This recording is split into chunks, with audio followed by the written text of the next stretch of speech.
Salam untuk kita semuanya, berjumpa lagi dengan saya di channel Aritela Tutorial, tempat kita untuk berbagi informasi seputar informasi pendidikan dan informasi guru, serta informasi lain yang ada hubungannya dengan pendidikan dan guru.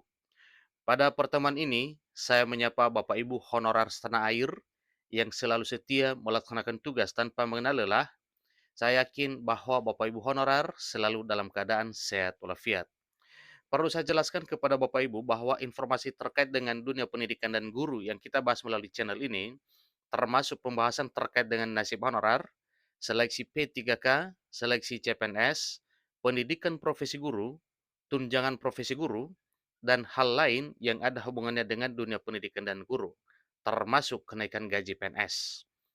Pada pertemuan ini ada satu informasi penting yang perlu saya sarankan kepada seluruh Bapak Ibu honorer terkait dengan informasi pengangkatan honorer menjadi aparatur sipil negara, yang mana salah satu hal yang ditempuh oleh pemerintah akhir-akhir ini beredar secara publik informasi bahwa dalam rangka pengangkatan honorer menjadi aparatur sipil negara ada istilah PNS part time.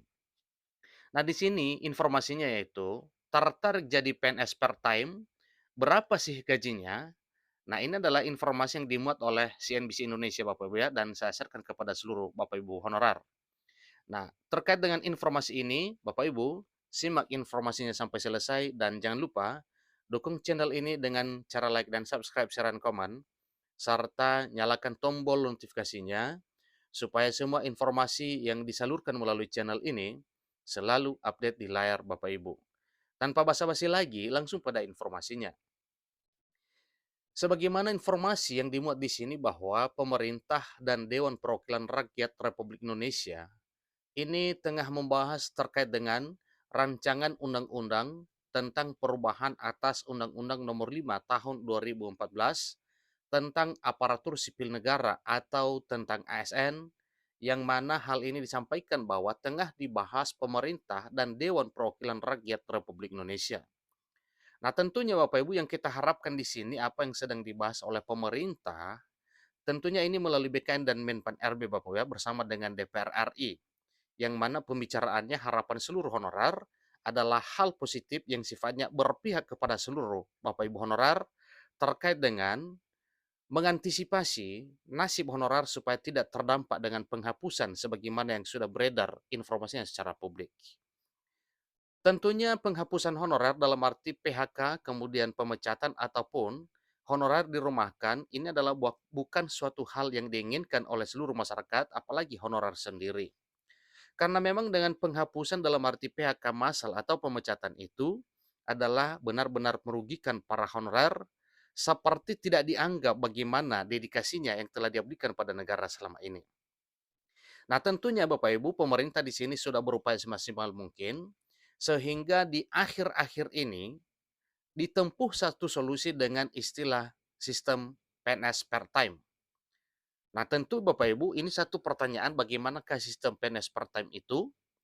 Apakah sebagaimana PNS pada biasanya atau mungkin ada perbedaan? Nah, tentunya perbedaan tersebut mesti kita ketahui Bapak Ibu. Ikuti terus informasi berikut. Belait ini nantinya akan menyelipkan jabatan baru pengganti honorer. Jabatan yang dimaksud adalah pegawai pemerintah dengan perjanjian kerja atau P3K paruh waktu atau yang disebut dengan P3K per time.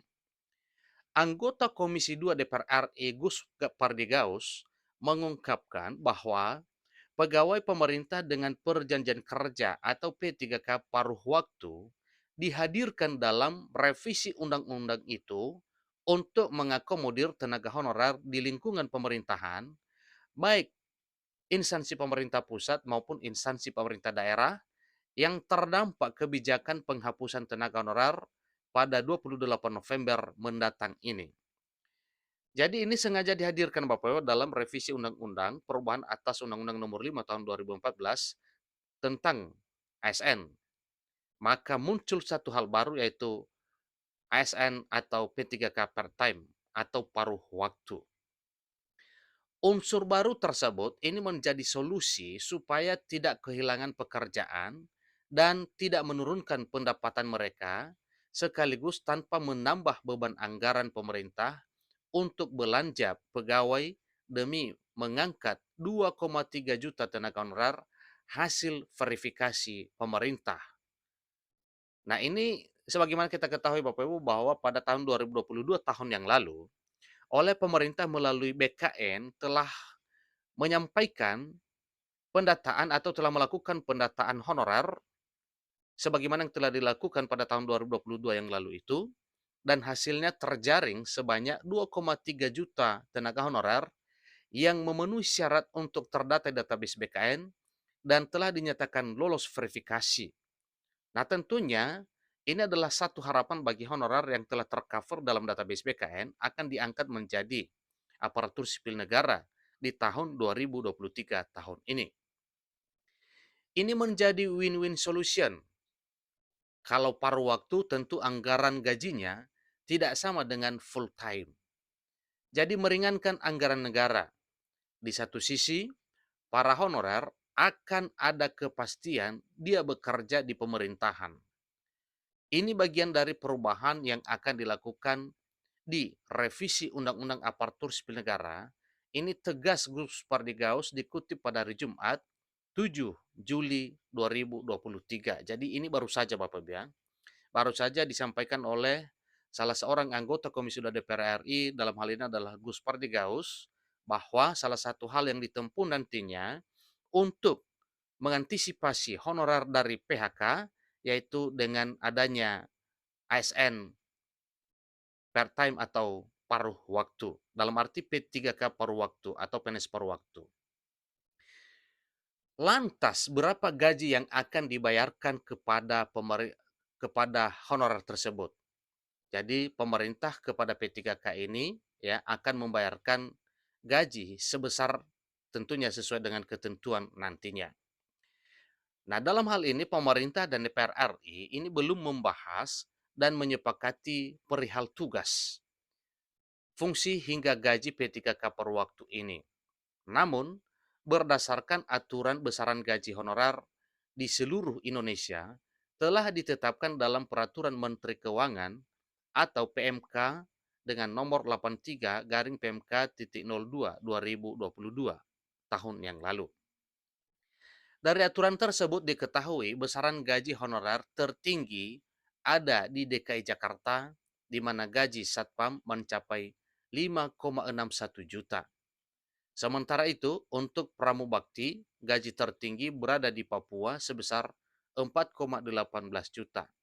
Jadi, ini adalah gambaran sebagaimana yang telah ditentukan pada PMK tahun 2022 yang lalu. Tentunya dengan adanya revisi Undang-Undang ASN, maka besaran ini dapat saja berubah dan menyesuaikan aturan terbaru. Itulah informasi Bapak Ibu terkait dengan PNS paruh waktu atau P3K paruh waktu, sebagaimana yang telah dijelaskan, sedikit berbeda dengan PNS biasa atau P3K biasa. Tentunya ini juga adalah salah satu hal yang ditempuh oleh pemerintah dalam hal mengakui keberadaan honorer selama ini.